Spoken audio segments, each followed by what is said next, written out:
کل ہند مجلس اتحاد المسلمین کے فلور لیڈر اکبر الدین اویسی نے سرکاری اردو میڈیم سکولز کے ہیڈ ماسٹرز کو SSC طلباء کی امتحان کی فیس کی ادائیگی کے لیے چیکس حوالے کیے۔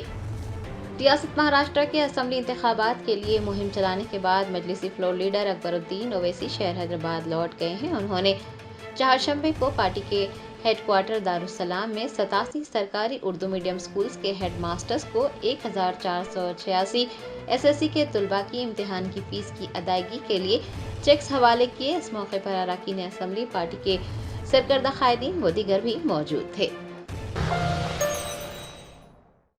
جرمنٹن super speciality hospital national award winner doctor Mir Jawad Zar Khan, German trained senior orthopaedic surgeon and director, ماہر ڈاکٹرز ڈاکٹر واصف اعظم اور doctor Bharavi Chanduri, senior cardiologist اور دیگر ڈاکٹرز نمایاں خدمات انجام دے رہے ہیں۔ Robotic surgery, advance cath lab, MRI، operation theatre, ICU، 2D ultrasound جیسی سہولیات سے آراستہ کارپوریٹ لیول ہاسپٹل، واجبی فیس میں ہر مرض سے شفا یابی کے لیے جرمنٹن سپر اسپیشلٹی ہاسپٹل، عطا پور۔